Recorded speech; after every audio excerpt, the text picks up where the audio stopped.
Doing More is brought to you by The Barnes Firm, California Hope, and Ronald McDonald House Charities.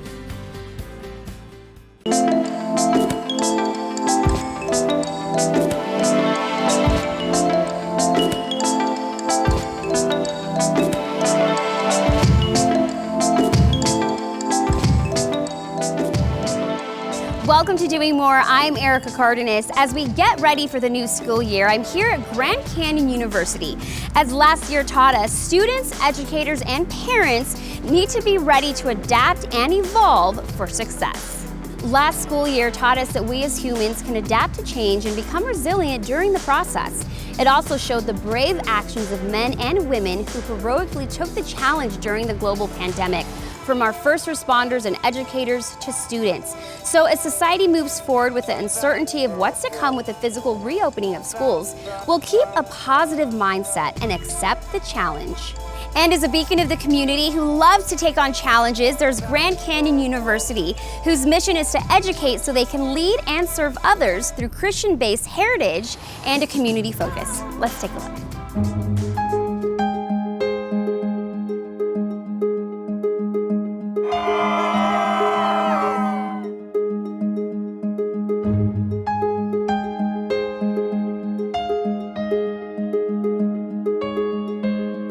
GCU was formerly a teaching and nursing college, and since then we've expanded to 9 different colleges, over 200 programs. Right at present, we have about 20,000 on-ground students, and we have 90,000 students online. We have a very special community. The students make it that way, as do all of the people who work here. Everyone has a heart to serve. We're here to serve, and through our Christian values, the combination, it works. The Learning Lounge started in 2013, and ironically, we just started out to support algebra students. We started out in a strip mall. We did it in collaboration with Alhambra High School. Their students needed some help with algebra, and that's how it started. And since then, it's evolved to services for K-12 students. We have an on-site location here on campus, and then we also have an on-site location in the heart of Maryvale in collaboration with the Milwaukee Brewers. We just kind of start where they are. Students that work for us, we have 35 student workers, but we also have a lot of students across the university who come in here to volunteer. Most important is just knowing how to relate with kids. We focus on language, so if they're bilingual, even better. We have a huge demographic of bilingual students or even just Spanish-speaking students, so we need to have the ability to communicate with them as well. Cox Connect to Compete is something that we've been talking to our students about. Many of our patrons were excited to hear about it and have definitely taken advantage of that opportunity. I think it was especially helpful throughout the pandemic as we were becoming so reliant on virtual interaction with students, and families were becoming so reliant on virtual access to schools and us. So it's definitely been very helpful for our students. Well, I just have a background in education. I've had a front row seat on families and students and what they need and the struggles they have and what helps them be successful. And we all know that if a parent is successful and if a parent feels empowered or a parent gets what they need, then so do children. And we want to do everything we can to ensure that families get what they need so that we have successful students who go on to attend college or find their way into a career that makes them happy and productive. At GCU, faith remains as its cornerstone and invites students to grow spiritually, as academic integrity is also at the heart of the values. GCU's mission is to help students develop practices that support and embrace integrity as a personal, lifelong commitment. To learn more about Grand Canyon University, go to gcu.edu. I'll be right back with more on Doing More right after this.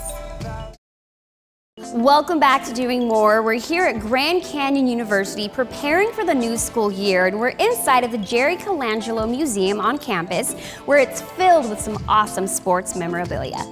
As we continue to see improvements through the coronavirus pandemic, we'll also continue to work through our education community by honoring guidelines and modifying classroom recommendations.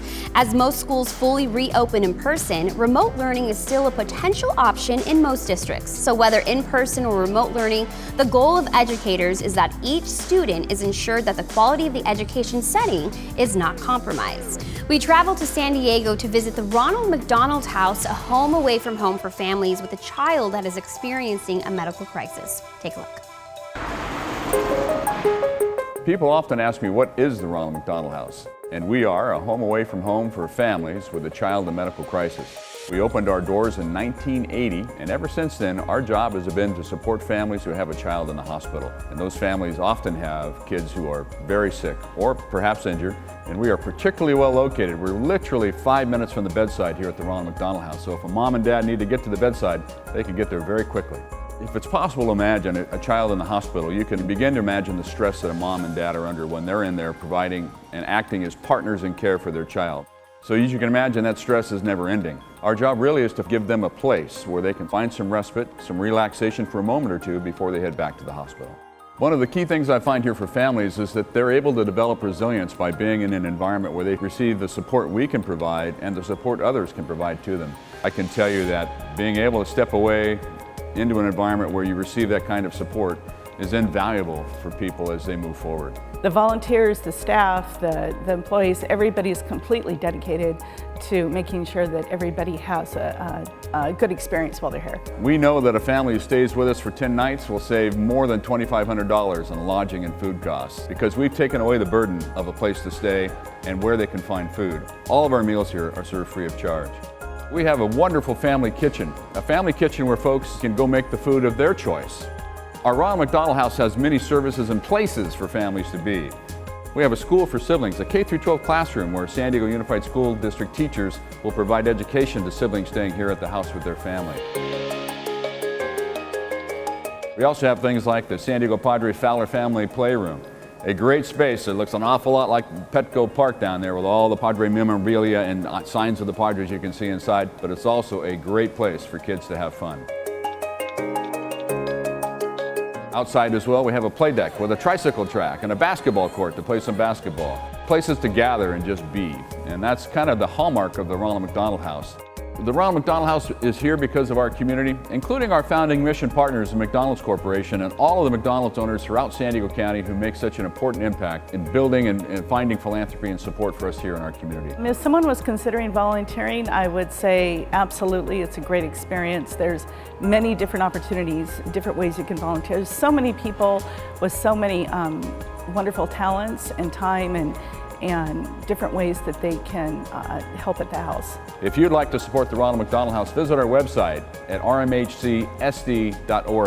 You can make a donation, you can learn how to volunteer, you can learn more about exactly the programs and services we provide. There's even a wish list there so you can send or drop off the kinds of supplies we need here to care for families 24 hours a day, every day of the year. We also stop by the San Diego Food Bank where nutritious food and resources are provided to individuals and families. Welcome to the Jacobs & Cushman San Diego Food Bank and our 90,000 square foot facility. Last year, we pushed through over 32 million pounds of food. 10.5 million pounds of that was fresh produce. And we feed 350,000 people every single month. How do we do it? Well, we are supply chain at its very best. Our distribution model includes 214 bulk food distributions that we are doing each and every month. Plus, we have a core of 500 nonprofit agencies that we partner with. So any nonprofit you know that has a feeding program, more likely than not, they're getting the majority of their food from the San Diego or North County Food Bank. Who is the face of hunger? We estimate about 1 in 7 people in San Diego County, about 450,000 people are termed food insecure. Of that number, about 177,000 are children. So our service population, working poor, seniors on a fixed income, children living in poverty, and believe it or not, active duty military, their dependents, and veterans. All this population, all these people, they don't know where the next meal is coming from. The San Diego Food Bank is a completely local and independent nonprofit organization that depends on the kindness of others. None of our important work happens without the support of great donors who really partner with the San Diego Food Bank to make our programs and services possible. We also depend on a huge volunteer base. Our volunteers are an integral part of our supply chain. We have 20,000 registered volunteers, over 28,000 volunteer visits a year, and because of those volunteers, we're able to feed more than 350,000 people every single month. Many people ask, how can I help? You can volunteer for the San Diego Food Bank. Volunteers are the lifeblood of our organization. Just go to SanDiegoFoodBank.org, register to volunteer. No group is too small, no group is too large, but those volunteers are integral to our success in feeding the community. Another way you can help is by hosting a food drive. Each year we hold thousands of food drives and they raise millions of pounds of food for people in need. So just go online and register your group, your company, or organization. It's that easy. Another great way to support the San Diego Food Bank is through our virtual food drive, where you can literally buy food on our behalf. Just go on and register, and we can even customize a virtual food drive for your organization, your company, your employees, where you receive a special link just for you to help raise food and track your impact. Lastly, another great way to make an impact is to go online and make a financial contribution to the San Diego or North County Food Bank. We can actually take $1 and leverage that into 5 meals. And I don't know another nonprofit organization that can take a donor dollar that far. You can also make a gift in somebody's honor, and you and that individual receive a letter of thanks from the San Diego Food Bank. On behalf of the San Diego Food Bank, our staff, our volunteers, and the 350,000 people we serve every month, thank you for helping us fight hunger and feed hope in San Diego County. The San Diego Food Bank was established by the Food for Kids Backpack Program, which provides weekend food packages to chronically hungry elementary school students from low-income households who are at risk. What a great way of doing more. We'll be right back. Doing More is brought to you by The Barnes Firm, California Hope, and Ronald McDonald House Charities. Welcome back to Doing More, where we shine a light on the good things happening in our communities. We're here at Grand Canyon University preparing for the new school year. Throughout its rich history, GCU has remained a vibrant Christian university that's committed to distinctively Christian beliefs, values, and practices in accord with its mission and vision. CalHOPE is an organization providing emotional support and providing safe and secure services to all Californians who may be needing support relating to COVID-19. CalHOPE is a state-funded program through FEMA that provides emotional support to all Californians due to the emotional distress that our communities have seen as a result of COVID. Some of the adversities that our communities have faced include job loss, as well as dealing with anxiety, depression, the fear of contracting COVID, and also just the loss of how our lives used to be. And so through this program, CalHOPE aims to be a support for our communities. When individuals reach out to us looking for help, our crisis counselors take initiative to see what their needs are. We try to connect them to the appropriate resources that exist throughout the counties here in California so that they're able to live their lives as normal as possible and so that they can persevere. Hey guys, I was wondering if I could give you a flyer. We're a program called CalHOPE. One of the most important elements for us here at CalHOPE is that we're meeting our communities where they're at. We go out to the community. We go to barbershops, coffee shops, we go to restaurants, and we're able to provide them with information. But you can scan the QR code. Oh, that's great. One of the things that we have done quite a lot and that it has definitely helped our communities is providing our community members with resource sheets. We have a lot of QR codes that people are able to scan, and that links them to even more resources. CalHOPE is also able to provide individuals and community members with an online option to talk to crisis counselors. That is where CalHOPE Connect comes in. You're able to go onto calhopeconnect.org and you can talk to a crisis counselor. In doing so, you can talk to them pretty much about anything that you might be feeling as a result of this pandemic. And if you're looking for resources as well, our crisis counselors are able to link you to the appropriate resources based on where you are in California. Hi, this is Brenda with CalHOPE. How can I assist you today? We also have the Warm Line. So CalHOPE's Warm Line is a way for community members to connect if they want to talk to someone over the phone. We are available 24/7. When they call our number, they're able to connect to a crisis counselor that has had that experience of dealing with such heightened emotions such as anxiety, depression, and our crisis counselors are able to talk them through the things that they need to talk through. We do this in a non-clinical capacity. We do this in a more of a peer-to-peer basis. And in doing so, people are reassured that they have someone that is willing to listen to them. Many times that's all we need. For more information, people can go on CalHOPE.org, and there you will find a wide variety of resources to address all the needs that you may have. There's no shame in asking for help, especially under these unprecedented times in which our world has changed quite a lot. So try not to hesitate and, ask for help, ask for what you need, because we're here for you. We took a trip to Oceanside, California to visit an organization that brings post-9/11 combat veterans together with trained rescue dogs, helping them both recover and saving 2 lives at a time.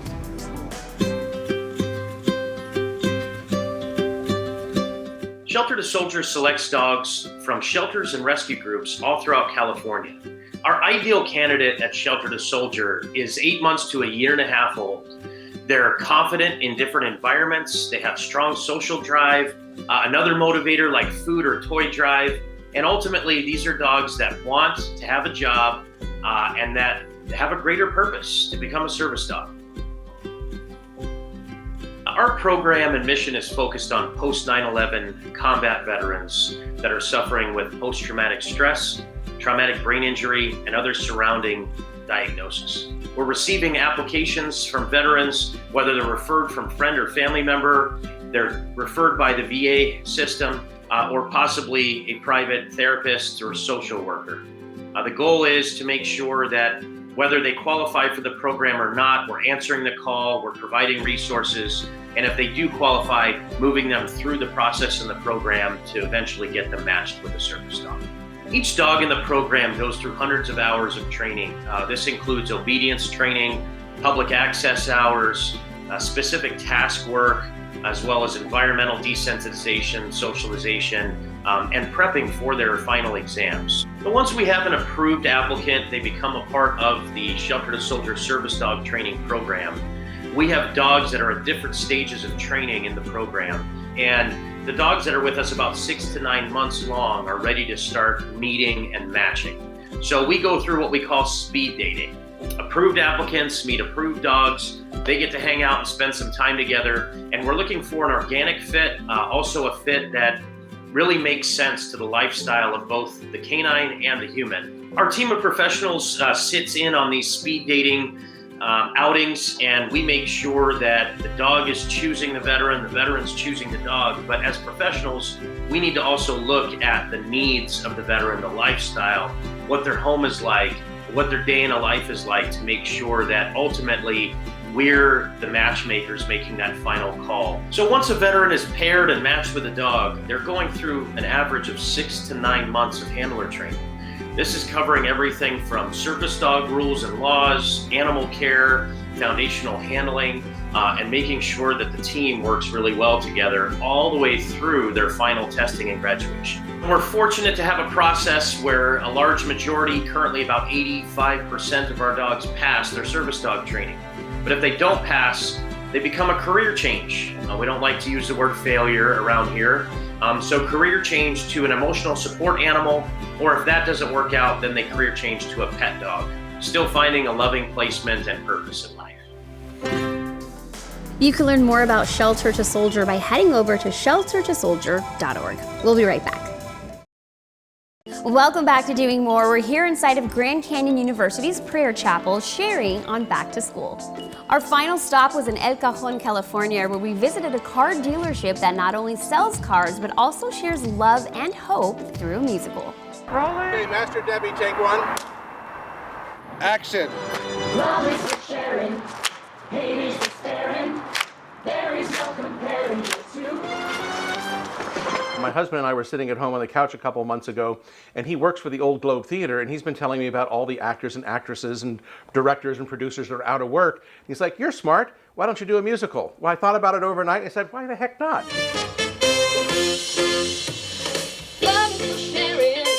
So I took it to my boss and he goes, why the heck not? Because part of Subaru's mission is to help others inside our community. And we help lots of folks, Make-A-Wish and Feeding San Diego. And in this case, we thought, why not help all the artists and artisans in San Diego put a musical on? At Old Town we can take in history. I think William lives there. The overriding theme of the musical is joy and happiness and coming together during a time of strife or trouble. The musical takes place right now, real time, and it's 3 roommates that sat on the couch, played too many video games, sat on the couch, played more video games, and decided they had to get out of the house, so they all decided to go on a road trip together to San Diego. Action! I was approached by Matt Morrow, who's the artistic director of Diversionary Theater, and he introduced me to Randall, who then told me about this wild idea and brought me on board. 1, 6, 7, and love is contagious. Great. I think some of the challenges are just coordinating everyone's schedules. There's so many people involved and everyone's doing so many things. I think that's one of the challenges. And then also just like sort of getting back on our feet after so long in COVID without doing a lot of this work. And so sort of getting our bearings again. Can I take 3? Let's go enjoy. It's full of koi here. I think Randall and I started speaking towards the end of March, so a very short time frame. I mean, I would say for a project of this size, we've been doing it very, very quickly, and we continue to do that. So it's quick, fast, and furious, but the quality is quite high. I wrote the lyrics and the screenplay for today's shoot. It wasn't a complicated affair, but you know, I was given one line of what the whole thing needed to be, and then from there we just came up with the whole story, and we did it all in basically 3 weeks. So it was quite challenging, but it was extremely rewarding. Here, here, here, here, but please no. I'm playing Doug, who works here at Subaru of El Cajon. So I'm gonna hook him up with a car. Welcome to Subaru of El Cajon. So this is super fun. I mean, especially during a time when not a lot of stuff has been happening. It's really exciting to be doing something creative and artistic. When he says buckle up, it's like, oh, what's next? And also something that helps promote sharing love in the world and bringing some positivity. Love is for sharing. It's super duper fun, and I'm really excited to be here. And I can't believe it's raining a little bit, but it's clearing up. So it's San Diego, the sun will come out. I want to thank Grand Canyon University for their hospitality and for helping us prepare for back to school. Whether students receive their education through distance learning or in-person learning this school year, let's ensure as a community that every student is receiving all the wraparound support they need to flourish in school. Likewise, let us not forget about our frontline educators who deserve patience and respect. And as a community, let's engage and help build back from the pandemic through the power of relationships with our educators.